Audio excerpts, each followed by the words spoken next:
Hello and welcome to a GoSoutheastern.com exclusive called The Total Athlete. My name is Luke Willman with Southeastern Athletics, and I have a licensed counselor, Ed First, also from Southeastern with us. Over the course of the semester, we're going to bring you these exclusive web chats, if you will, every other week on Tuesdays here on GoSoutheastern.com.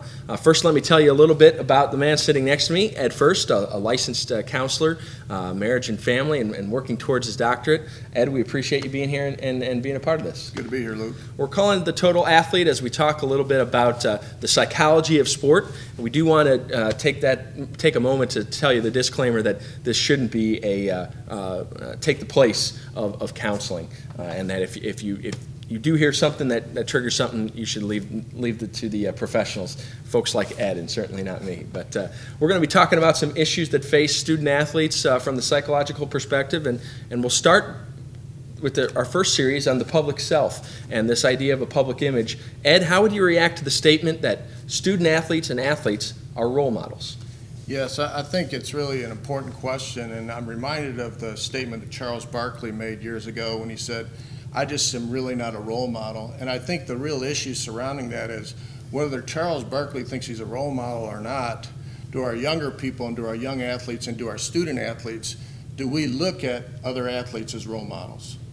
It's interesting you say that, because in a recent study of college students, 2/3 of them felt that athletes have a moral and social responsibility to serve as role models for America's youth. And interestingly, 30% believe sports is a microcosm of society and American culture as a whole. So I think it goes without saying that Charles Barkley was wrong.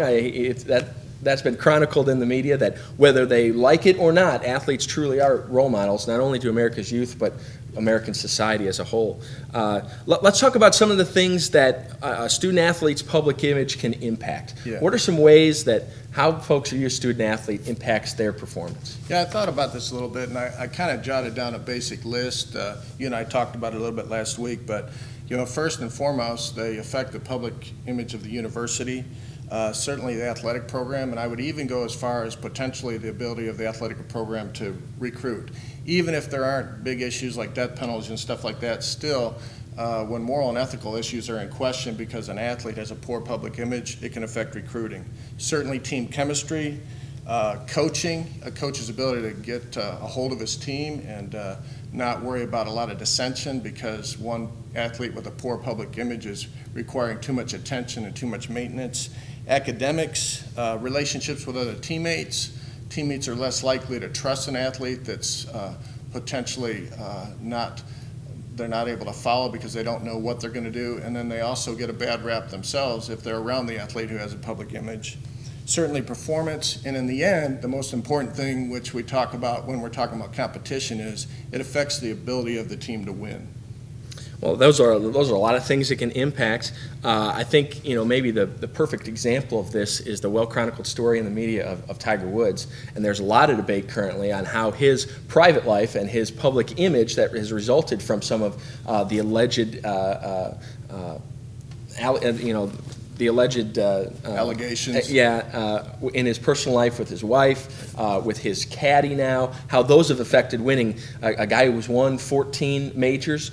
Fastest to do so is chasing Jack Nicklaus's 18, but has not won since late 2009. And there's been a lot of things happen in his private life that has impacted that public image since then. And so there's a lot of debate, and that's a great example of someone who may have been impacted by the negative public image. I think so, and I would look at that almost as like a big giant psychological gorilla on his back, because no matter what he tries to do as far as staying focused on his game, because there's been so much hoopla around his public image, he can't help but be distracted by all the attention. And what happens is his focus is compromised, whether he wants it to be or not. And it's just so much easier, to not have to lie about things, or to not have to try to cover up or save face, based on things that you've done in the past, things that you're embarrassed about, especially when they become public, in order to take that same energy and really just stay focused on the game of golf. All right, so you're the professional here. Let me ask you, how do you approach an individual who you think might be struggling with their public image? What do you do to approach them and make them feel comfortable?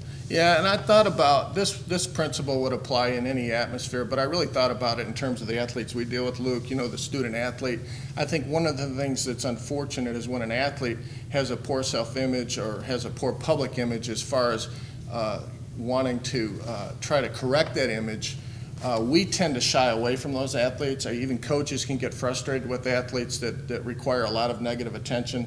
And so the unfortunate thing is I would say we need to really move toward them. It all starts with relationships, and I think we need to, instead of moving away from those athletes, we really need to try to build a relationship with them, because the one thing that they tend to lack if they get going down the wrong road is they don't really want any accountability and they don't really want any nurturing. And we can't, if we don't have a relationship with them, we can't talk to them about, the need to maybe yield to authority, the need to improve the team's chemistry just by submitting to the coach's authority or by playing within the rules and following the rules so that the team's not distracted. Yeah, very good. Well, we hope we've struck a chord with somebody out there in the World Wide Web listening today to our web feature, The Total Athlete.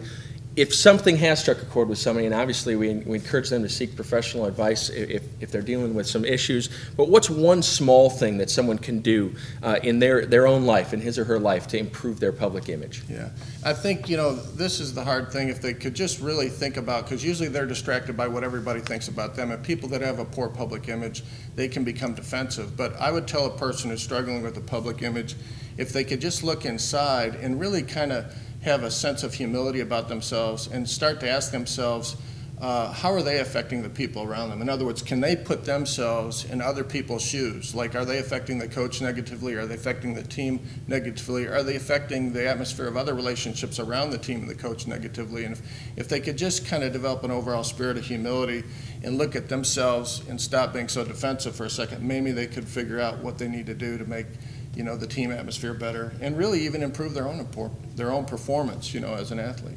Very good. Well, we want to thank Ed first for being here today. We'll be on GoSoutheastern.com every other week here with The Total Athlete, a web feature. So we talk about some the psychology of sport. Next time, we'll continue to talk about this idea of the public image and how student athletes view themselves. So thank you for joining us here on GoSoutheastern.com, and we'll see you next time.